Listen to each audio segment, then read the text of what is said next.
Buenos días. Sí, doctora. Ok. Bueno, vamos a empezar entonces con lo que es la anatomía y fisiología del colon. Esto es Leslie Rosana Sánchez. Ok. Escuchamos. Sí, doctora. Bueno, buenos días. Vamos a ver el primer tema del segundo parcial, que es anatomía y fisiología del colon. Siguiente.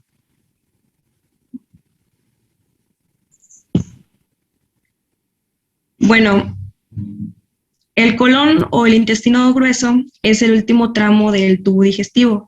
Esta tiene una longitud aproximada de 1.5 metros y se extiende desde el final del intestino delgado hasta el ano. En su anatomía nos dice que se divide en 4 partes: el colon ascendente, el transverso, el descendente y el colon sigmoides. El colon ascendente nos dice que tiene una longitud de 25 centímetros, el transverso una longitud media de 50 centímetros y en el colon descendente 30 centímetros de longitud. Ya sea en el sigmoide es de 20 centímetros y el recto pues de 10 centímetros a 15 centímetros. Aquí puse una imagen para ver más o menos la anatomía del colon. El transverso lo encontramos en la parte superior, el ascendente, el colon descendente y el sigmoide, en la parte inferior. Siguiente, por favor. Bueno, en su irrigación, en el colon derecho, nos menciona que vamos a encontrar las ramas de la arteria mesentérica superior y en el izquierdo las ramas de la arteria mesentérica inferior. La arteria mesentérica superior se ramifica de la arteria iliocólica. La arteria cólica derecha irriga al colon ascendente. La arteria cólica media irriga el colon transverso. La arteria mesentérica inferior se ramifica de la arteria cólica izquierda que irriga el colon descendente. En la arteria hemorroidal superior nutre a lo que es el recto proximal.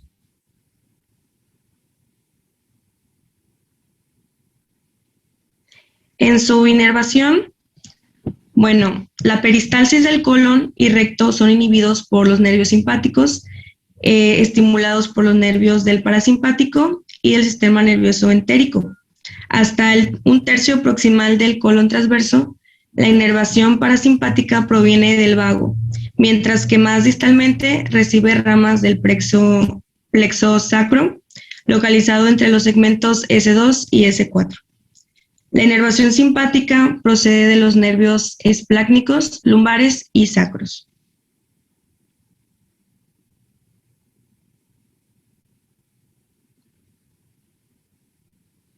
Bueno, en sus funciones, tiene cabida en la digestión, en los sustratos para la fermentación, como el almidón, los productos de metabolismo bacteriano, como los polisacáridos, en otros productos de fermentación, como ácidos grasos, absorción y secreción, como el agua, moco, electrolitos, también en la absorción de sodio, transporte electrogénico, transporte electroneutro, absorción de cloruro, movimiento de agua, transporte de bicarbonato, transporte de potasio, propulsión y almacenaje. En patrones de motilidad, como la regulación mioeléctrica de la motilidad y la neural de la motilidad.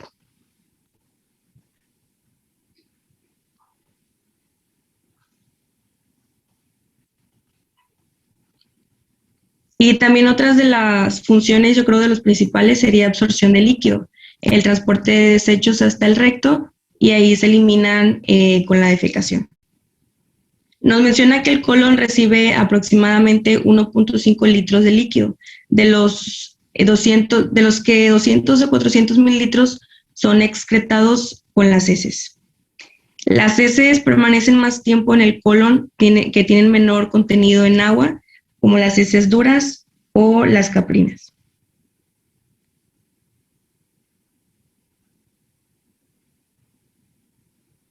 Bueno, el colon está ampliamente colonizado por bacterias comensales, que estas van a sintetizar la vitamina K y el ácido fólico. Yo creo que una de las principales bacterias sería como la Escherichia coli, la Enterobacter aerogenes, Streptococcus fecalis, la Clostridium perfringens. Y bueno, sus funciones anorrectales pueden provocar la continencia anal, volumen y consistencia de la materia fecal, función de reservorio del recto y de esfínteres.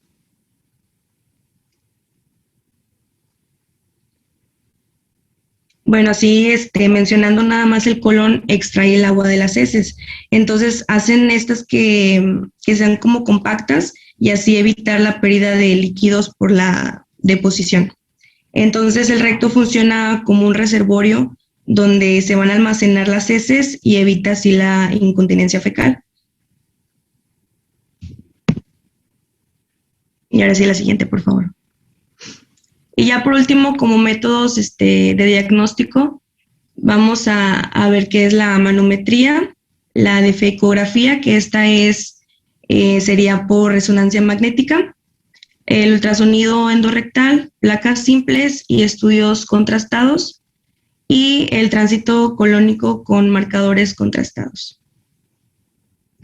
Y bueno, de mi parte ya sería todo.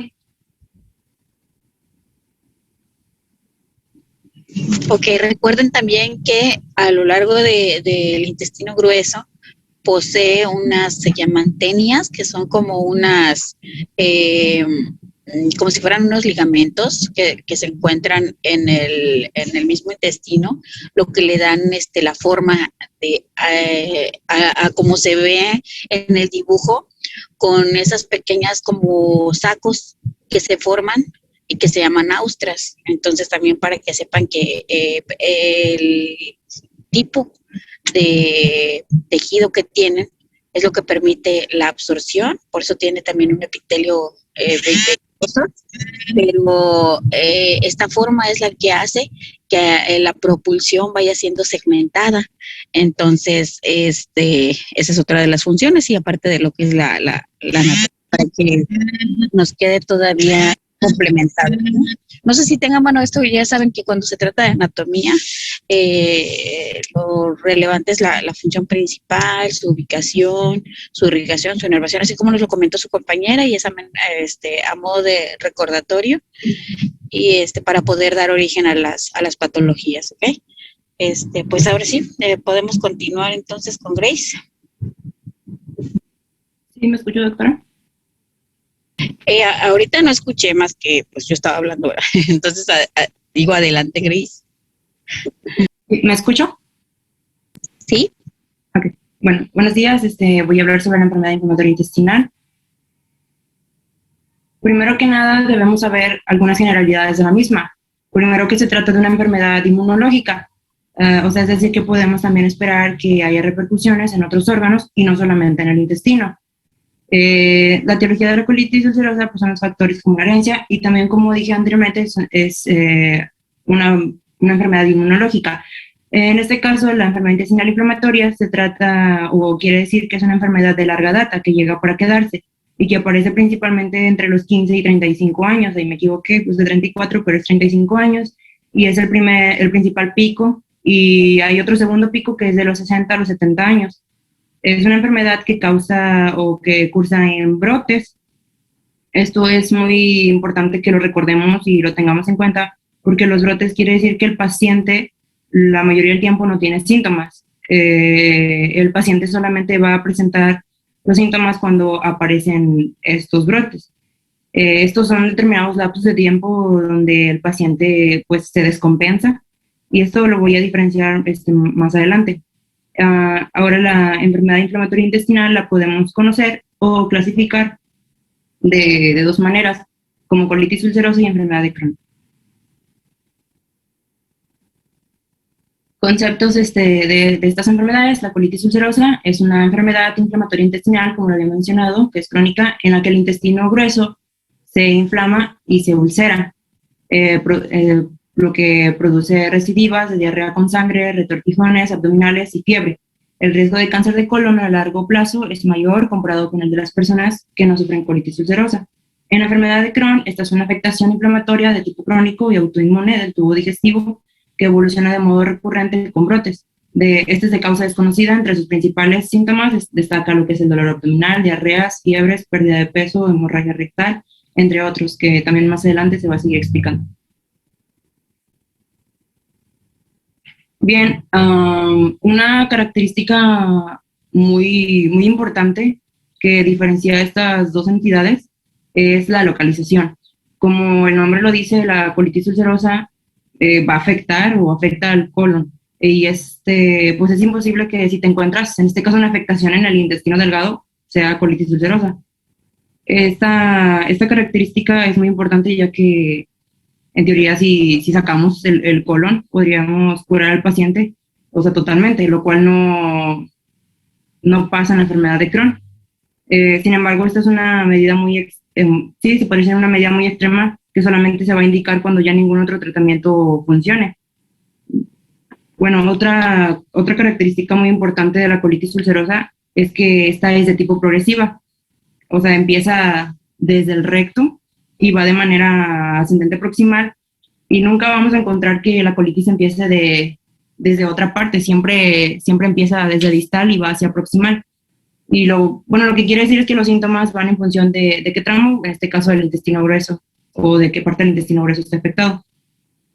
En cuanto a la enfermedad de Crohn, pues este se va a caracterizar porque puede afectar a cualquier tramo del tracto gastrointestinal. Podemos encontrar una enfermedad de Crohn ya sea en el estómago, intestino delgado o en alguna otra parte. Esta enfermedad se caracteriza porque es de tipo parcheado. En cambio, la colitis pues es uniforme o es ascendente, y esta solamente afecta al colon, pero en la enfermedad de Crohn afecta a cualquier parte del intestino. Sin embargo, la localización más frecuente en la enfermedad de Crohn es en el ilion terminal, es donde más tenemos nosotros que buscar y donde más ocurren las complicaciones que vamos a ver más adelante. Bien, en cuanto a las características macroscópicas de cada enfermedad, debo destacar que primero en la colitis ulcerosa hay una afectación del tipo superficial. ¿Qué quiero decir con esto? Que afecta solamente la mucosa del tramo intestinal que esté afectado, y este se caracteriza por presentar una mucosa del tipo granular, unas úlceras que son superficiales, porque pues es una afectación superficial, y se puede generar ligeras elevaciones de la mucosa, que se les conoce en este caso como pseudopólipos. Y algo que caracteriza mucho a esta enfermedad es la friabilidad, en este caso de la mucosa. ¿Qué quiere decir esto? Su capacidad tan fácil de desprenderse y de sangrar. La colitis ulcerosa es muy conocida como una enfermedad que sangra mucho, es lo que más nosotros tenemos que tener en cuenta y recordar de esta enfermedad. En el intestino,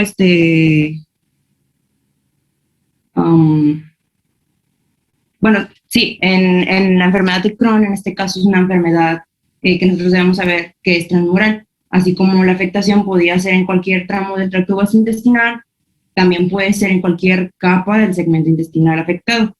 Se va a manifestar como una mucosa empedrada. También encontramos lo que son las úlceras aftoides. Permítame, doctor. No. Encontramos las úlceras aftoides, que son longitudinales, o también en este caso se conocen como úlceras de serpiente. También en la enfermedad de Crohn se pueden formar lo que son las fístulas. Estas son comunicaciones anómalas entre el intestino y otro órgano. Por ejemplo, las enterovesicales o las enterovaginales, que son comunicaciones entre la mucosa del intestino con la vagina o la vejiga, con sus consiguientes complicaciones. También se pueden formar lo que son las fisuras, y también cuando la mucosa se engruesa mucho, esto sobre todo, como les mencioné en los brotes, puede formarse lo que es la estenosis, y esto forma una obstrucción o da lugar a una obstrucción de tipo mecánico a nivel intestinal. A continuación les voy a mostrar algunas imágenes. Estas son colonoscopías. En este caso, la primera imagen de la parte superior izquierda, podemos observar la mucosa granular, y se observan también las múltiples ulceraciones superficiales. En la imagen de abajo, del lado izquierdo, Aquí en esta imagen podemos ver estas elevaciones, no sé si las alcanzan a ver, estas elevaciones mucosas que corresponden a los pseudopólipos, igual con bastantes ulceraciones. En la imagen de la derecha, esta es en cuanto a la enfermedad de Crohn, tenemos que la mucosa se vuelve empedrada, o sea, tiene ese aspecto de mucosa empedrada. En la imagen de abajo, en la imagen derecha de abajo, esas ulceraciones que se alcanzan a ver son úlceras que son lactoides o longitudinales, que también se conocen de serpiente porque tienen un tramo largo, como se observa ahí. Esto las diferencia de la colitis ulcerosa.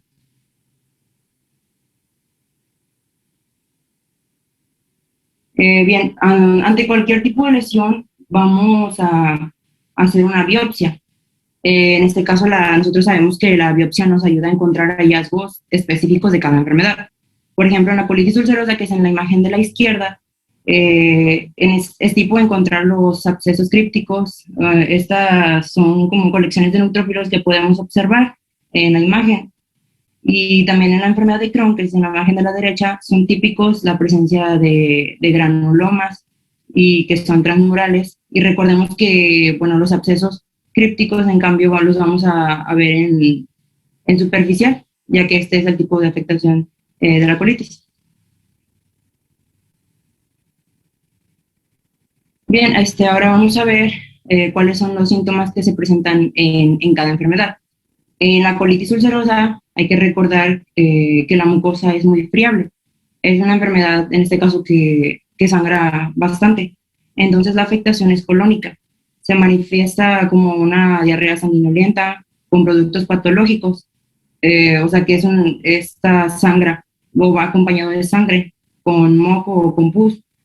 Pero cuando la colitis ulcerosa afecta solamente al recto, pues no va a presentar diarrea. Presenta tenesmo rectal y también presenta la rectorragia. Y puede presentar esputos rectales. ¿Qué son los esputos rectales? Que puede eliminar solamente moco, solamente pus, sin acompañarse de heces. Eso significan, en este caso, los esputos rectales. Y en cuanto a la enfermedad de Crohn, esta se manifiesta por ser un síndrome malabsortivo, o sea, inespecífico, y que adquiere más síntomas y depende de la localización donde se encuentre. Por ejemplo, cuando es una afectación gastroduodenal, se manifiesta principal como una dispepsia. Se parece bastante a los síntomas que en este caso da una úlcera péptica, y que sería necesario hacer el diagnóstico diferencial con endoscopia si es que llega a afectarse.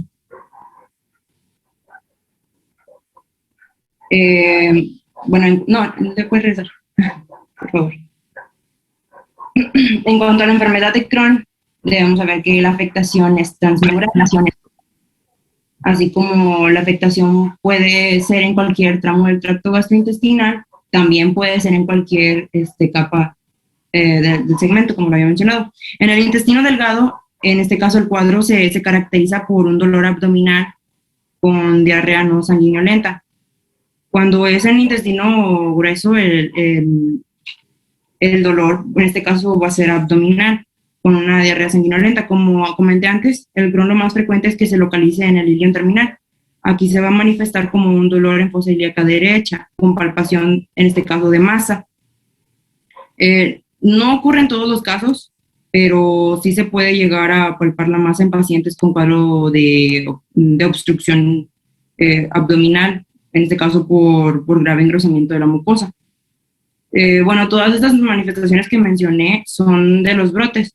El paciente pasa asintomático cuando, en este caso, no está en los brotes, y que estos pues se caracterizan por lo que había mencionado. Son características típicas de los brotes leves o moderados.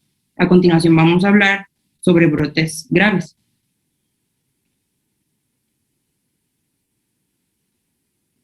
Bien, bueno, como les mencioné, también están los brotes graves. Estos se caracterizan por presentar fiebre y malestar general. Hay más de 5 a 10 deposiciones diarreicas al día. Y como muchas de estas se pueden asociar, en este caso, sangrado, el paciente puede perder tanta sangre que al entrar a, bueno, que puede entrar a una anemia ferropénica, en una hipovolemia, con su compensación, pues la taquicardia. En la enfermedad de Crohn hay complicaciones también que pueden aparecer, como en este caso la obstrucción intestinal, como les mencioné, es producto de la estenosis. Los abscesos también pueden aparecer, que son producto de los plastrones que se forman, y también las fístulas, estas son enteroentéricas o enterocutáneas. Hay una imagen, una radiografía, ¿puedes dar, por favor? En esta radiografía está el paciente con enfermedad de Crohn. Bueno, esto es, como sabemos, un tránsito intestinal. Ahí en la imagen se puede observar el engrosamiento de la mucosa. Y si se observa, o sea, el engrosamiento es tal que está obliterando la luz y la estrecha tanto que apenas puede pasar contenido. ¿Me puedes dar, por favor?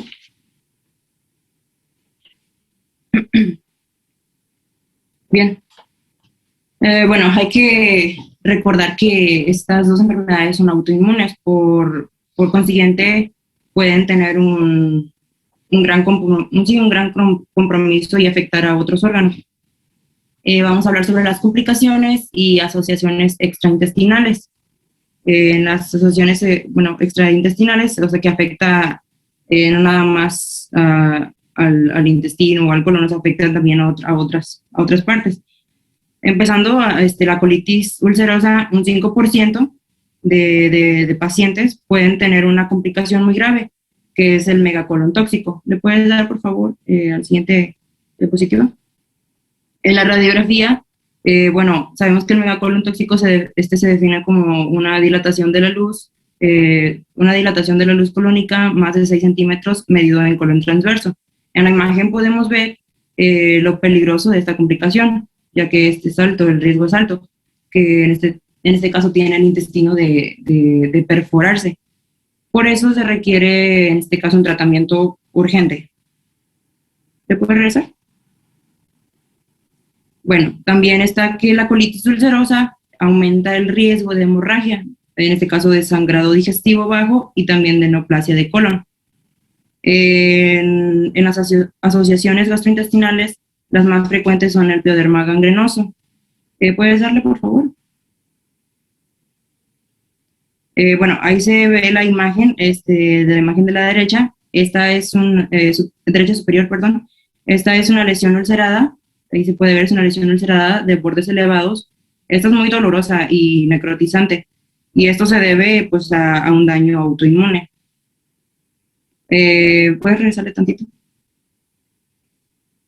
Bien, la otra enfermedad es la colangitis esclerosante, y de hecho esta es la principal causa. O sea, el pioderma gangrenoso y la colangitis esclerosante van de la mano.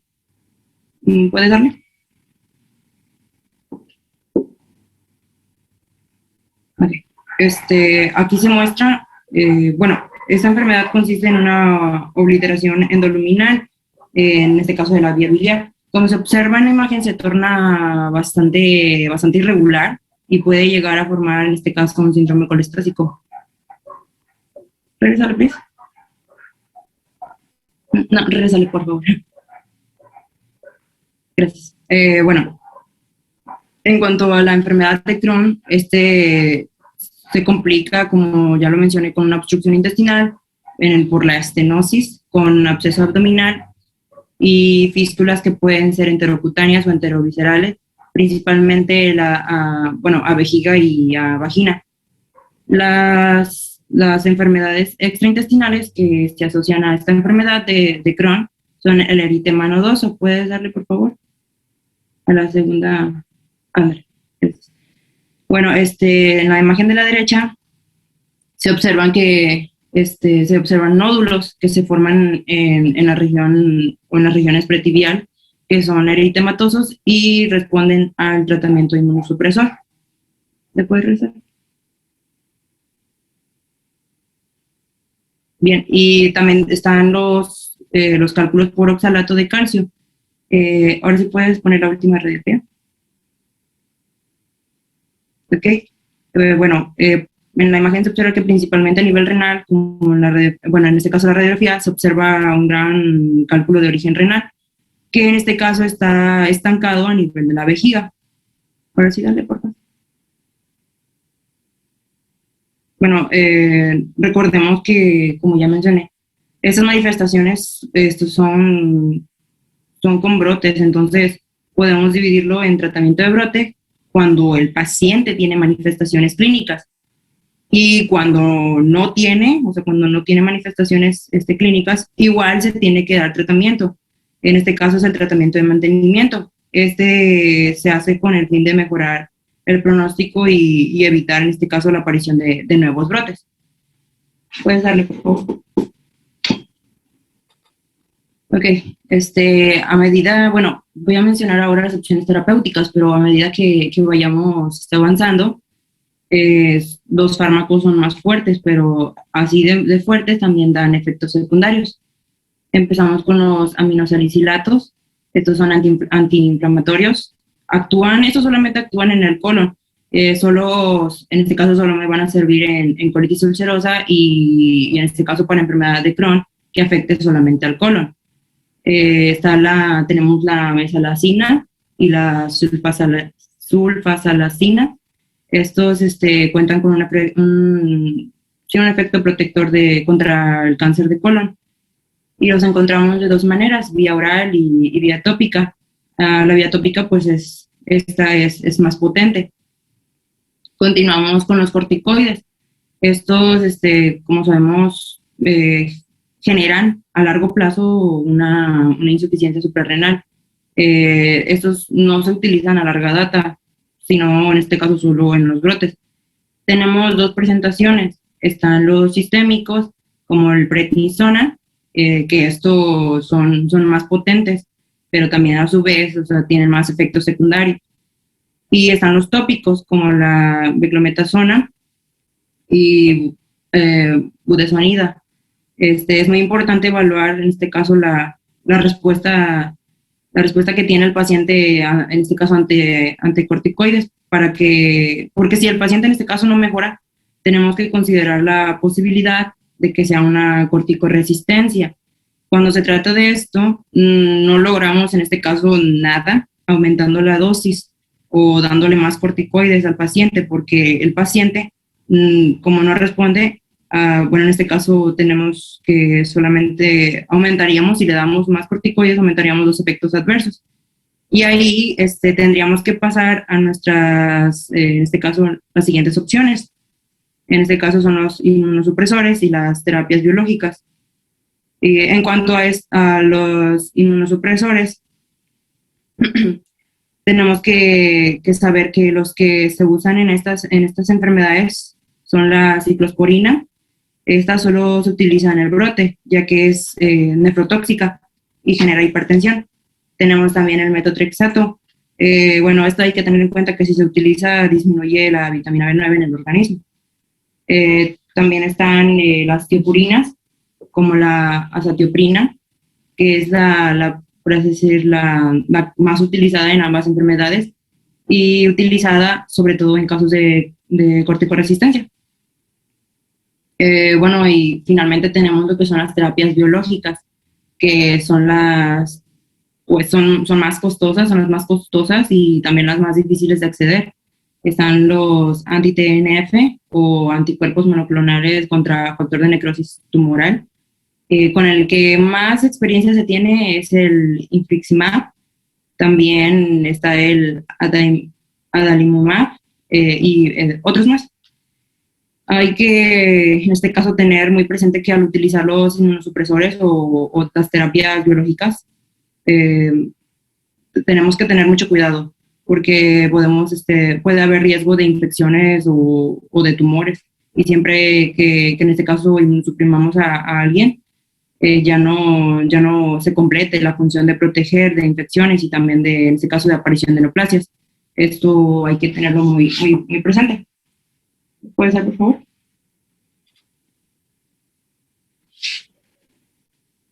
Bien, ahora está el tratamiento en este caso, el tratamiento de elección en el mantenimiento de cada una de estas enfermedades.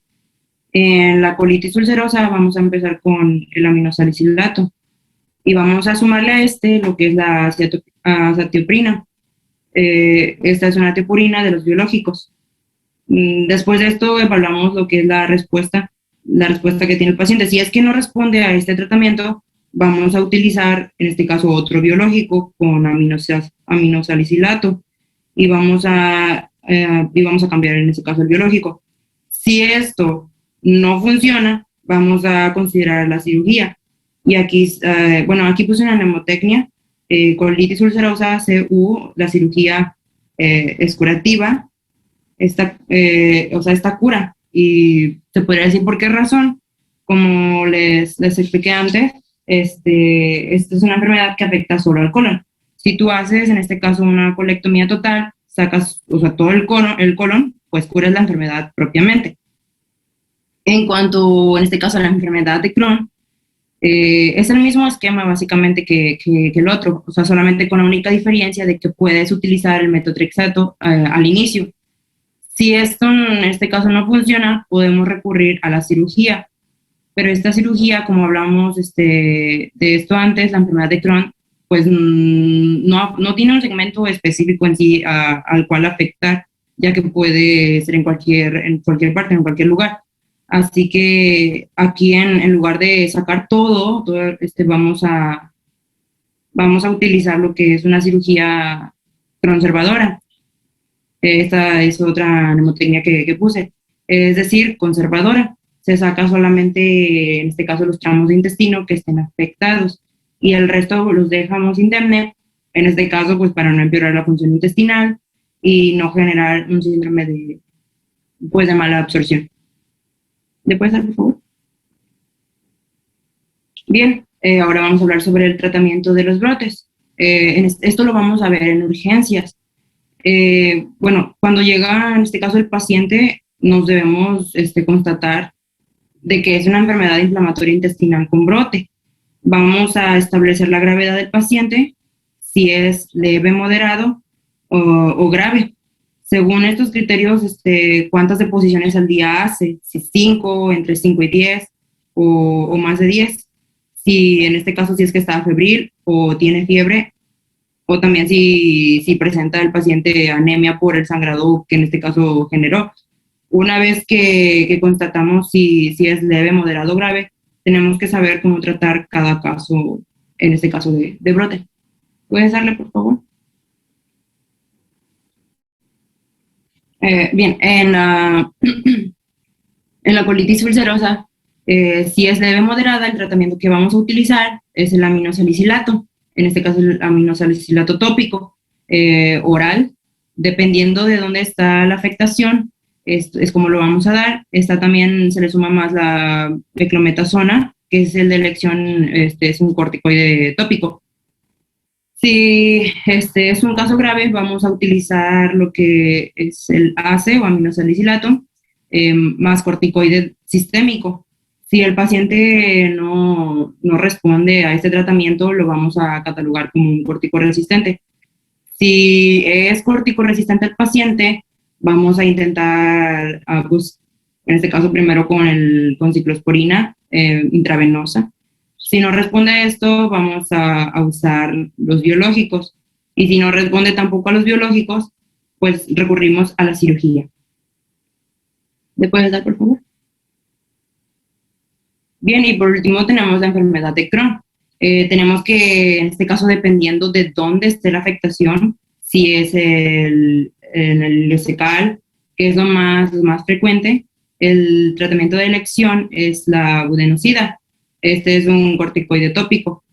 Si es colon, en este caso vamos a utilizar el aminosalicilato. Y si es un brote leve, vamos a utilizar lo que son los corticoides. Si es un brote moderado grave, también se utilizan. Si es, en este caso, proximal, una afectación de estómago o duodeno, se combinan los corticoides con inhibidor de la bomba de protones. En este caso sería el omeprazol. Y cualquiera de estas tres, que sea resistente al tratamiento, lo vamos a recurrir también al mismo esquema que ya mencioné o que hemos visto anteriormente. en los otros tratamientos es recurrir a los biológicos. Y si tampoco funcionan los biológicos, pues vamos a emplear lo que es la cirugía según el segmento del intestino, en este caso, que esté afectado. Y bueno, eso es todo por mi parte, doctora.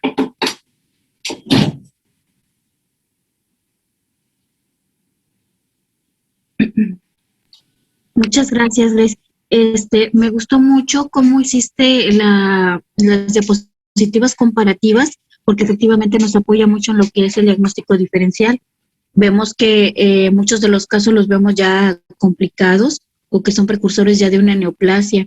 Efectivamente, ¿verdad? Los estudios tienen que elegirse con mucha precaución por la posibilidad de llegar a perforar el intestino con la endoscopía, aunque sea el estudio que mejor nos apoya con el diagnóstico.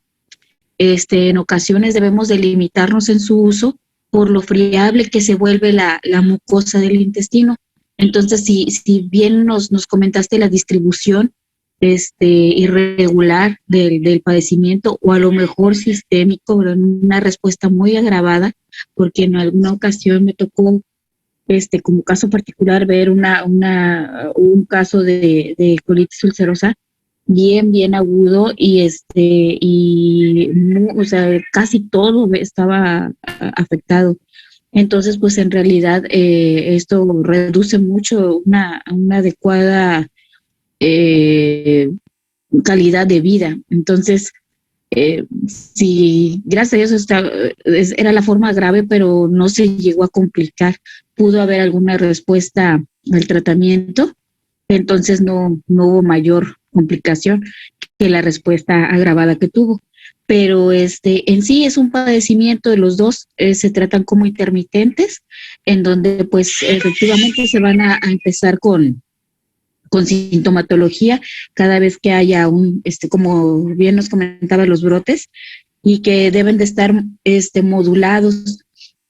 Aquí lo que les quería comentar es que siempre chequen que estas enfermedades, cuando ya diagnosticamos que pertenecen al rubro de las autoinmunes, van a ver que hay manifestaciones no nada más intestinales, sino reumatológicas, de articulaciones y cutáneas, o sea, dermatológicas también. Entonces son una constante en la aparición, a veces conjunta, de esta sintomatología, en donde ya podemos, inclusive con el puro interrogatorio de la inspección, determinar que puede deberse a un estado de inmunológico. ¿Continuamos con la misma sesión, José, o vamos a ingresar a otra? Vuelvan a meter a esta, ahorita la inicio de nuevo. Sí, Okay. porque luego le cobran.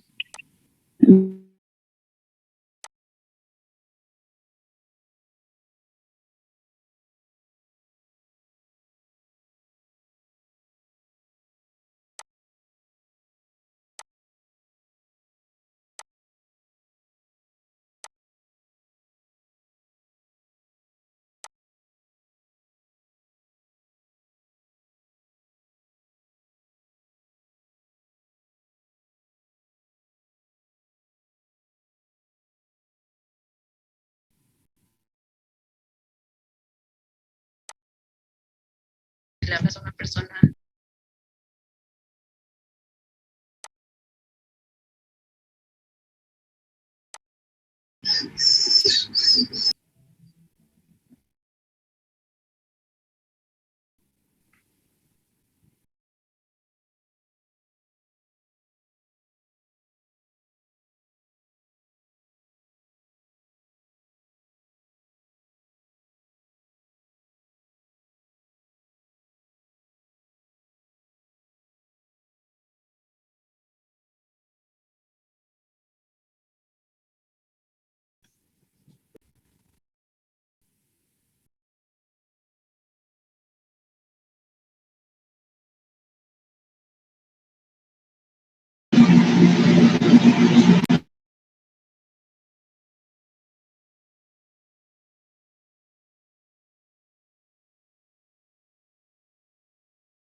Listo, ya estoy aquí, ¿ya están ahí? La mayoría. Ya, doctora. Ay, pues. Sí, bueno, nada más para concluir, recuerden también en las patologías anteriores ver lo que es la presentación o debut del caso. Puede iniciar inclusive con un síndrome febril y posterior tener la patología franca intestinal. Esto que nos comentaba su compañera de la diarrea sanguinolenta, pues ahí sí puede presentarse en los dos casos, pero y los síntomas de oclusión intestinal. Entonces, digamos que es lo relevante que quisiera que recordaran bien de esta patología. Y la descripción, la verdad, estuvo muy bien, Grace. Me gustó mucho cómo pusiste el tema de las imágenes y todo. Ahí está contemplada tu participación. Bueno, podemos continuar entonces. Bueno, yo les voy a hablar sobre lo que es el colon irritable.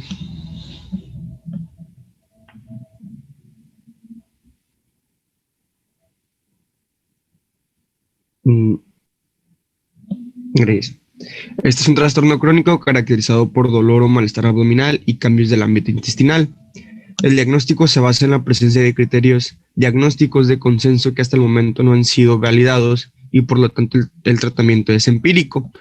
La causa no se conoce a ciencia cierta y pues tiene mayor incidencia en mujeres que en varones.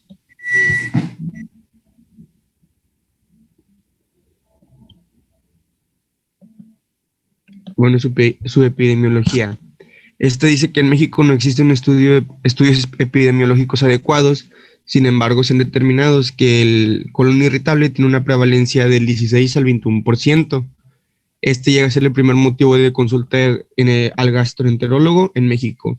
Dice que el 50% de los pacientes no llegan a ir al doctor cuando presentan pues el dolor y todo eso como los síntomas.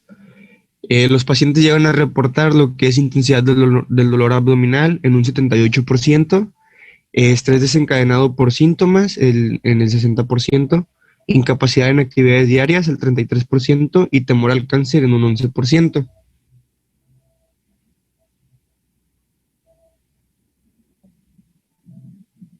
Bueno, su sintomatología. Esta tiene síntomas persistentes, los cuales son pues dolor abdominal y anomalías de la función intestinal. Algunos malestares también presentados llegan a ser pues flatulencias, distensión, náuseas, anorexia, estreñimiento, diarrea, ansiedad y depresión.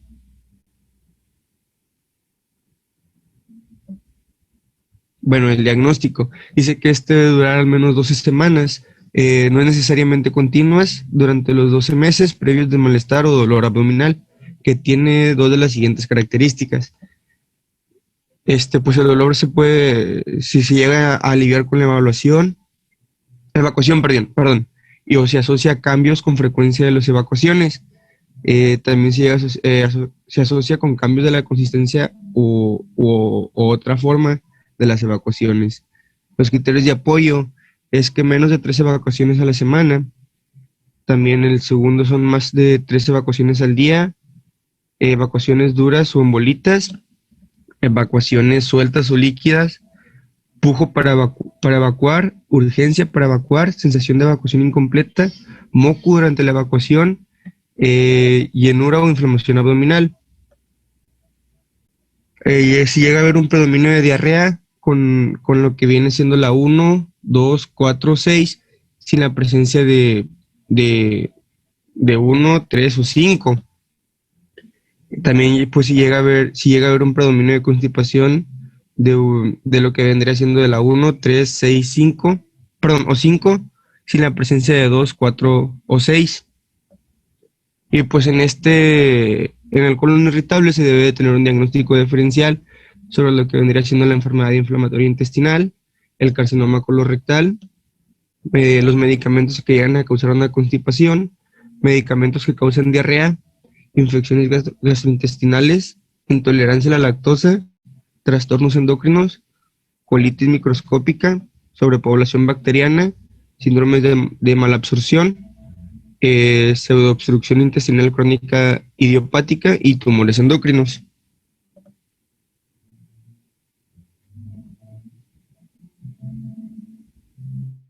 Gracias. Y pues el tratamiento dice que también pues al paciente se tendría que poner una dieta, pero que no hay una dieta en especial, pero suele recomendarse un consumo adecuado de fibra. Evitar sustancias lesivas mediante dietas que eliminen alimentos grasos y que generen gases. Y pues en el tratamiento farmacológico se llegan a usar lo que son antiespasmódicos, anticolinérgicos, amitriptilina y loperamina.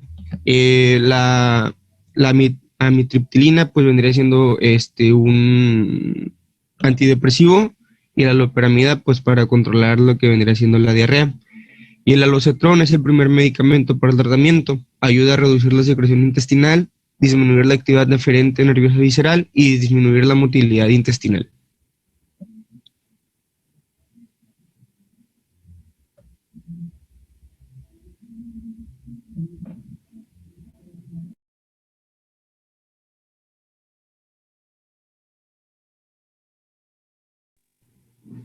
¿Ya comienzo?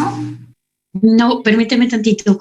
Bueno, entonces vemos que en este trastorno de colon irritable es frecuente encontrar lo que podemos, en donde nos podemos apoyar para el diagnóstico diferencial, es que pueden cursar con periodos alternos de lo que es diarrea y estreñimiento. Entonces, en algunas ocasiones hay predominio de una sobre otra. Y esto es lo que nos va a apoyar sobre el diagnóstico en cuanto a la presentación. O sea, cómo es que se está presentando esta enfermedad. Si vemos aquí, o sea, no hay presencia de sangre, no hay, posiblemente sí hay un dolor tipo cólico que generalmente disminuye después de producirse la evacuación. Por eso en el tratamiento que comentaba su compañero, está un antiespasmódico como tratamiento y aparte está la loperamida como antidiarreico, y en caso de que se trate de un episodio con diarrea, o el anticolinérgico en caso de que se trate de que cuando se tratan de los síndromes de constipación. Y aquí, bueno, también relevante el estudio que vayamos a utilizar para poder diagnosticar. Vemos que aparte de apoyarnos con la palpación, la exploración y la auscultación debida, la percusión sobre todo también, todo el interrogatorio, todo desde cuándo inicia el padecimiento y cuál es el factor que el paciente refiere como desencadenante. Entonces, al momento de que saben cuál es más o menos el origen, ya nos están dando mucha de la información que necesitamos para poder otorgar un tratamiento. Claro que ahí debemos incluir en todos estos padecimientos gastrointestinales, siempre debemos incluir y apoyarnos mucho primero el interrogatorio y antecedentes, cómo debutan con la enfermedad y desde cuándo, cuál es el comportamiento y qué tratamientos han ingerido los pacientes, cuáles han sido de mayor utilidad y cuáles abandonan, y cuál es el motivo de abandonar el tratamiento. Cuando ya nos topamos con pacientes que han sido multitratados, pues nos es más difícil llegar al diagnóstico preciso porque han enmascarado por a lo mejor largo tiempo el origen específico de la patología. Entonces necesitamos dar paso a todos los exámenes, no solamente serológicos, sino pues a los de gabinete, que ya en conjunto con toda la información y la exploración que podamos llevar a cabo, ahora sí determinar un origen. Recuerden que en ocasiones, cuando llegan a colonizar un tejido lastimado en lo que se trata el trayecto colónico, a veces no llegan a presentar los pacientes todo lo que incluiría unos datos de infección, como sería febrícula o fiebre, o fatiga, o un dolor muy agudo.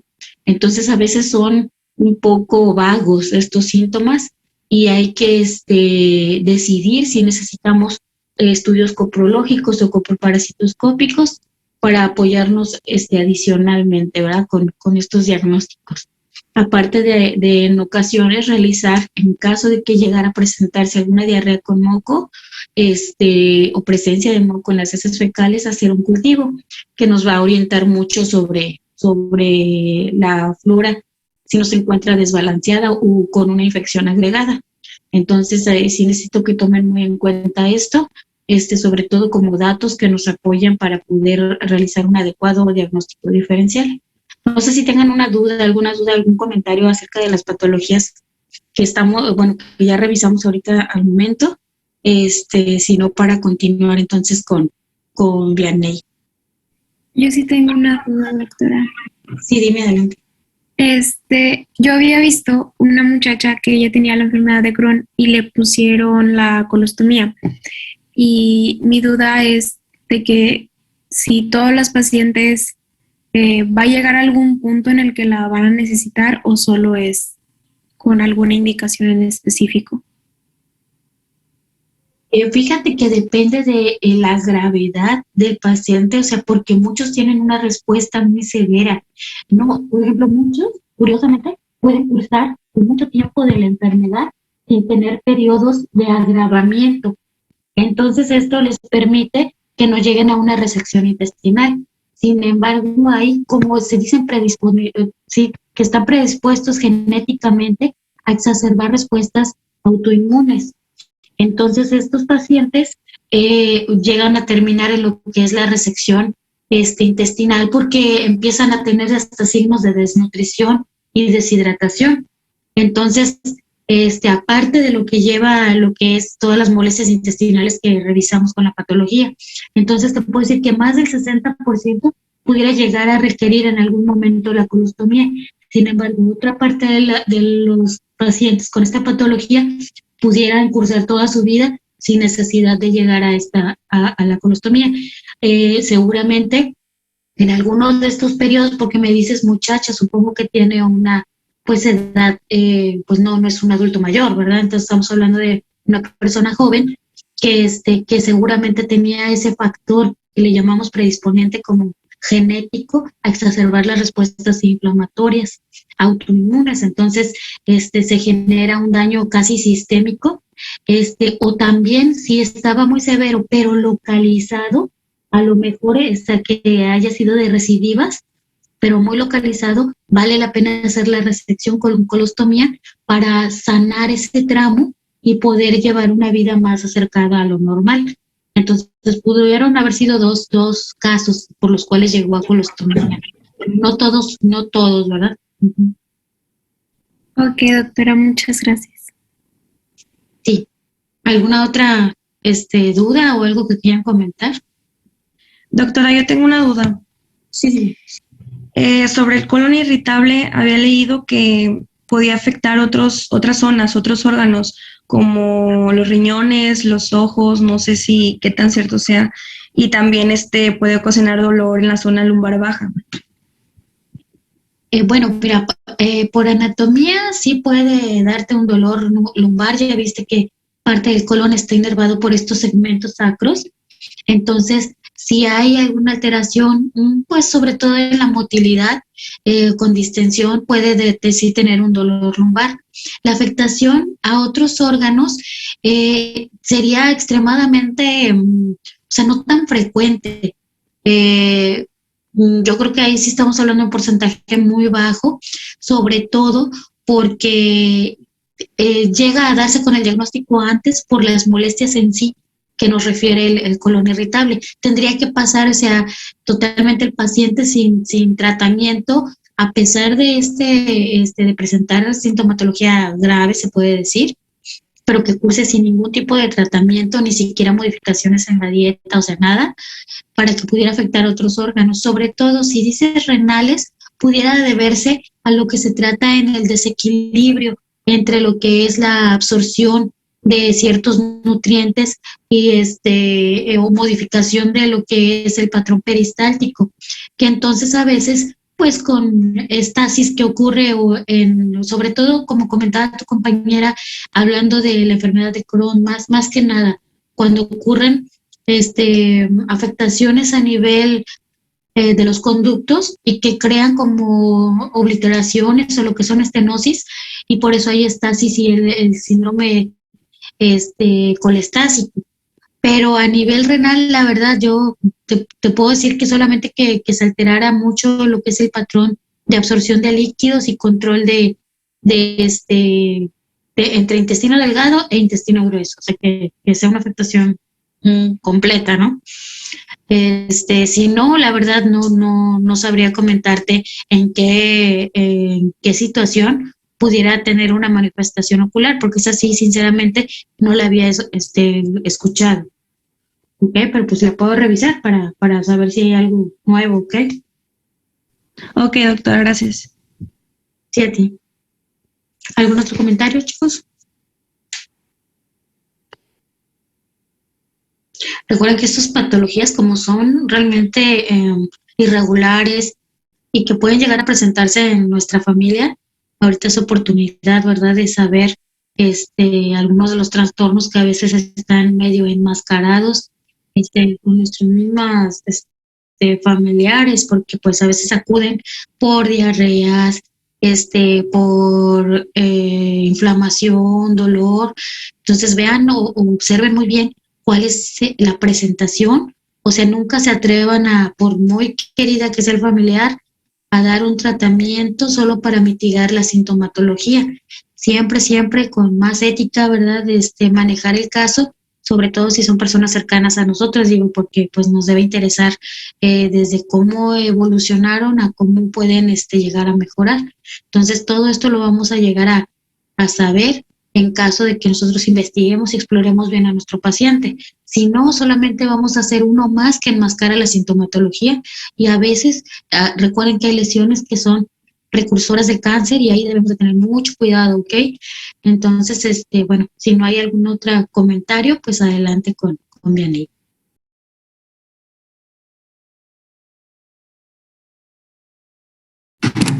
Ya voy a empezar. Ok. Bueno, yo voy a hablar sobre la enfermedad diverticular del colon y la diverticulosis y diverticulitis. Bueno, primero que nada, los divertículos del colon son las herniaciones de porciones de la parte interna de la mucosa de la pared de este órgano. Esta emerge a través de su capa muscular, formándose como pequeños globos o dilataciones en la pared del intestino grueso. El término enfermedad diverticular del colon, esta engloba lo que son 3 situaciones distintas asociadas a la presencia de divertículos en lo que es en el intestino grueso. Lo que es el estado prediverticular está caracterizado por engrosamiento y acortamiento de la pared del colon sin divertículos reconocibles, y la diverticulosis, que es la forma más común, y esta se caracteriza por la presencia de un número de lo que es variable de los divertículos. Y lo que es también la diverticulitis, que es la inflamación de los divertículos como consecuencia de su perforación micro o macroscópica. Y voy a empezar hablando de lo que es los diverticulosis. Esta es la presencia de pequeñas bolsas o sacos que crecen hacia afuera. Estos son llamados divertículos y pueden desarrollarse en el revestimiento del tracto gastrointestinal, si bien pueden haber divertículos en cualquier parte de lo que es el tracto digestivo. Y su presencia es más común en el lado izquierdo del intestino grueso, y esta zona conocida como colon descendente y sigmoidea.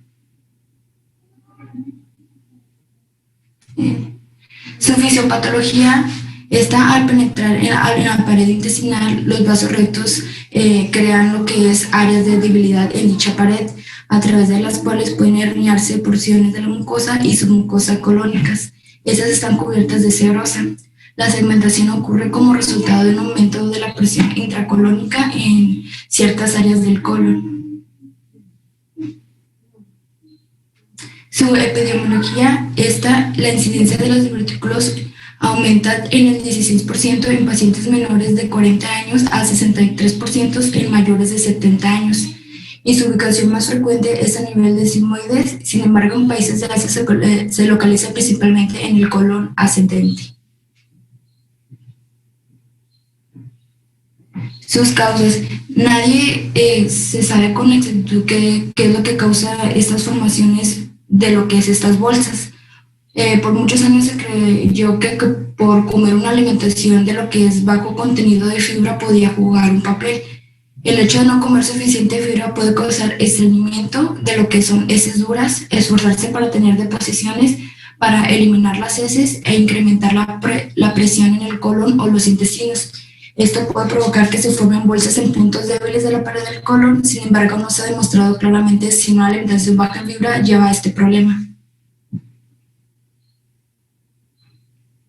Siguiente, por favor. Los síntomas, la mayoría de las personas con diverticulosis no presenta de lo que es ningún síntoma. En los casos en los que se presentan síntomas, estos pueden incluir lo que es dolor y calambres en el estómago, estreñimiento, en ocasiones puede causar diarrea o distensión o gases, no sentir hambre y no comer. Es posible que note pequeñas cantidades de sangre en las heces o en el papel higiénico. En muy pocas ocasiones puede presentarse un sangrado más grave. Siguiente.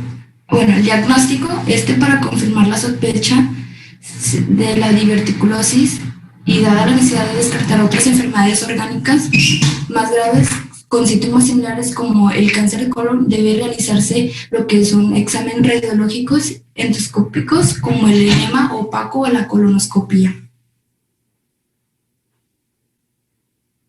El tratamiento, debido a que la mayor parte de las personas no presenta, como dije, ningún síntoma, en la mayoría de los casos no es necesario ningún tratamiento. Su proveedor, el médico puede recomendar incluir más fibra en lo que es la alimentación. Una dieta con alto contenido de fibra tiene muchos beneficios para la salud, porque la mayoría de nosotros no consumimos lo que es suficiente fibra. Siguiente, por favor. Las complicaciones. Los problemas graves que pueden presentarse incluyen conexiones anormales que se forman entre las partes del colon o entre el colon y otra parte del cuerpo, que es la fístula. El orificio o desgarro en el colon puede causar perforación, zona estrecha en el colon, estenosis y cavidades llenas de pus o infección como abscesos. Su pronóstico en la mayoría de las personas que tienen diverticulosis no presenta lo que es ningún síntoma. Una vez que se hayan formado estas bolsas, estas se van a tener por el resto de nuestra vida. Hasta el 25% de las personas que tienen la afección desarrollan diverticulitis. Esto sucede cuando pequeños pedazos de heces quedan atrapados en las bolsas y provocando infección o lo que es la inflamación.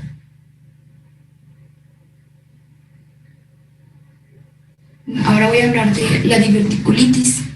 Los divertículos son pequeñas bolsas o sacos abultados que se forman en la pared interna, como dije, y la diverticulitis, ocurre cuando estas bolsas se inflaman o se infectan, como se puede ver en la imagen. La mayoría de las veces estas se encuentran en el intestino grueso, lo que es el colon. Estas se clasifican como dos, que se pueden clasificar en diverticulitis no complicada, que esas se manifiestan más común en 75 a 80% de diverticulitis, y diverticulitis complicada, que es la definida por la presencia de abscesos, fístula, obstrucción o perforación libre. Su fisiopatología. El divertículo que se produce en la zona donde ingresa la arteria a la pared colónica, en la región no habría capa muscular, solo mucosa produciéndose. Entonces el divertículo no habría mucosas produciéndose. Esta situación explicaría el mayor riesgo de perforación, microabscesos y hemorragia en presencia de pequeños roces en el cuello del divertículo. Siguiente.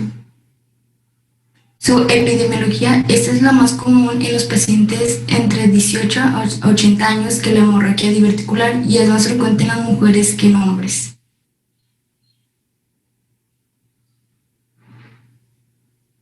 Su etiología.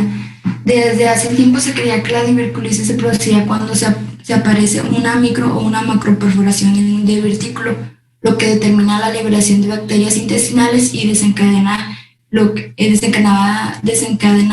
era inflamación. Sin embargo, los datos emergentes sugieren que la diverticulitis aguda es más un proceso inflamatorio que infeccioso en algunos pacientes. Además, el citomegalovirus puede ser un desencadenante de esta inflamación. Se ha encontrado una replicación viral activa en el tejido del colon afectado en más de 2/3 de los pacientes con diverticulitis.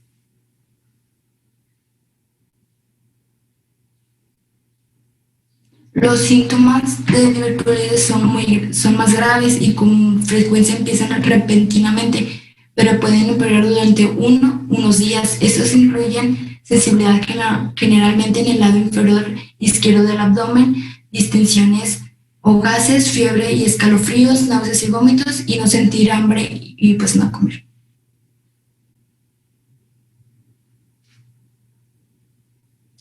Su diagnóstico. Los médicos generalmente diagnostican la diverticulitis usando una tomografía computarizada de su abdomen y pelvis. Es mejor hacer la exploración con un contraste intravenoso cuando sea posible. Muchos centros también le pedirán un contraste oral. Ambos materiales de contraste hacen que sea más fácil el tracto intestinal. En casos más moderados podrían ser tratados con reposo, antibióticos orales y una dieta líquida. Y los casos más graves podrían requerir antibióticos intravenosos o de cirugía si se presentan complicaciones.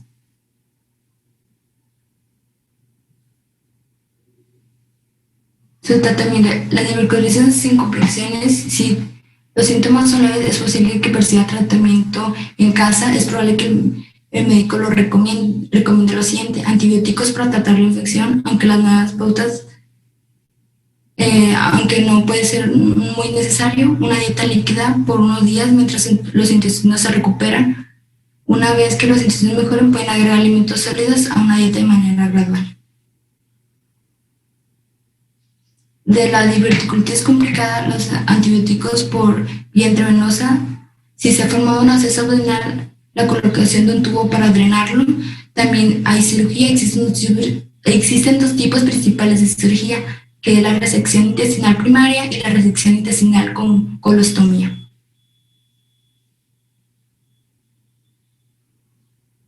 Siguiente.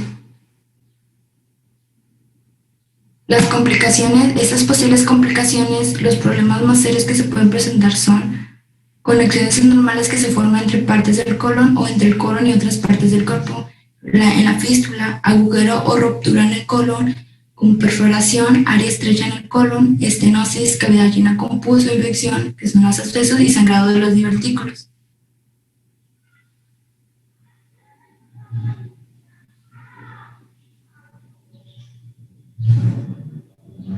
Y el pronóstico, la mayoría de las veces se trata de una afección leve que responde bien al tratamiento. Algunas personas tendrán más de un episodio de diverticulitis. La cirugía puede ser necesaria en algunos casos y muchas veces los médicos les recomendarán que se haga una colonoscopia después de la diverticulitis ya haya sanado. Esto puede ayudar a descartar otras afecciones que pueden imitar los síntomas de la diverticulitis.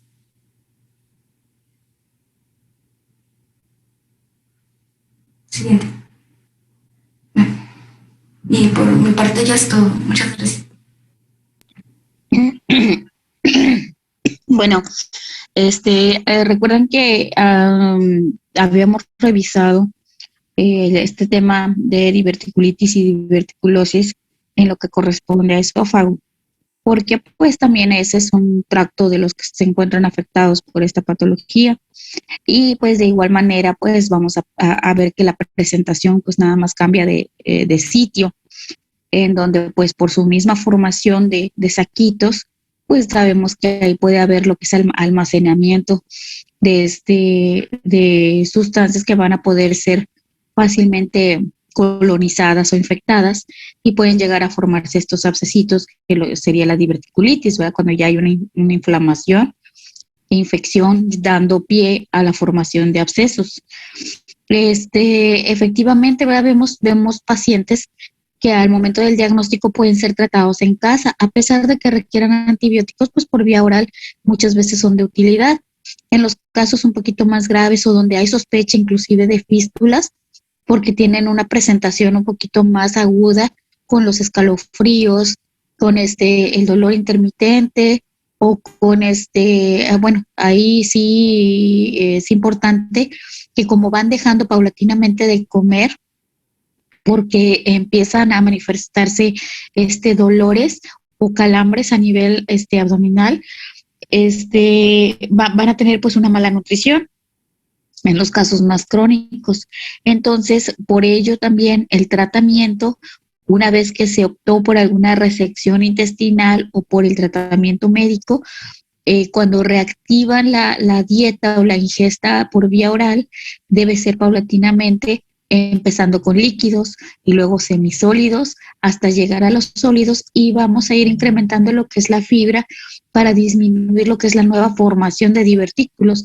A lo mejor ya no vamos a limitar los que ya se encuentran, o sea, a disminuirlos, perdón, pero ya una nueva formación de alguno de ellos sí podemos evitarlo. También tiene un componente hereditario. Cada vez que revisamos, a veces si hay casos en la familia, a veces no diagnosticados, pero si hay hubo alguna manifestación, podemos encontrar casos familiares en la primera línea de familiar. Entonces también se agrega como un factor, por lo que si se presenta en edad joven, y se puede llegar a detectar que el consumo de fibra estaba disminuido, vaya, en la descendencia de estos pacientes hay que hacer hincapié en que pues hay que hacer otro tipo de hábitos alimenticios para no tener esta predisposición tan marcada. Entonces, bueno, pues sí se puede limitar, se puede decir, la aparición de nuevos casos, cuando hay una investigación familiar o una detección oportuna. Uno de los casos así más complicados pudiera llegar a causar pues lo que es el absceso abdominal o perforación que llegue a una colostomía, y después de esa colostomía pues se trata de reactivar poco a poco lo que es o sanar las partes de intestino que se encontraron afectadas antes de volver a realizar lo que es la anastomosis o el cierre de la colostomía. Y ahora sí, paulatinamente se va reactivando nuevamente lo que es la alimentación, y también se tiene que periódicamente hacer endoscopías para evaluar el estado de la mucosa y en general de ver si hay presentación de estenosis, peristalsis presente, presencia de microhemorragias o nueva formación de saquitos. Entonces, estos pacientes pues tienen un seguimiento no nada más de meses, sino a veces de años, ¿ok? No sé si tengan algún comentario o que quieran agregar. Doctora, yo tenía una duda, pero es relacionada al tema anterior. Sí, dime. Quería saber si un síndrome del intestino o colon irritable puede evolucionar a una colitis o solamente se queda como síndrome. No, sí puede llegar a evolucionar, porque de hecho se pueden pues hacer de una manera crónica, en donde la afectación colónica pues no nada más sea localizada, sino generalizada. Entonces sí puede llegar a pues no nada más cambiando hábitos o generando, digamos, la limitación de la sintomatología en cuanto a la aparición de diarrea o constipación, porque ya si se hace una colitis crónica, pues tendría que ayudar, digamos, hay unos que son reguladores de la motilidad, como la trimebutina, es uno de los tratamientos que se ofrece a los pacientes con colitis que previamente fueron diagnosticados con un colon irritable. Entonces es un tipo de colitis, se puede decir. ¿Ok? No sé si me expliqué. Sí, lo entendí, doctora. Gracias. Sí, gracias a ti, Dani. ¿Algún otro comentario?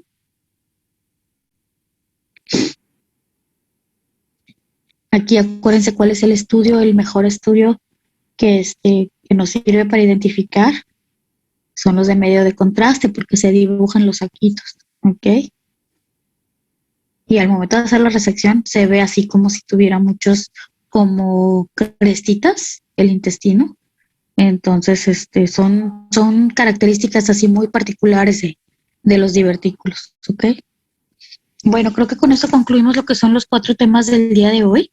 Si no tienen algún otra pregunta o comentario, la tarea de los dibujos y esto va a ser para el viernes. Les voy a abrir el apartado y vamos a hacer les voy a mandar un ejercicio también ahí mismo en Chamilo. En el transcurso de la tarde se los hago llegar, yo les aviso con su jefe para que puedan tener acceso al ejercicio y a la apertura donde pueden subir la tarea, ¿ok?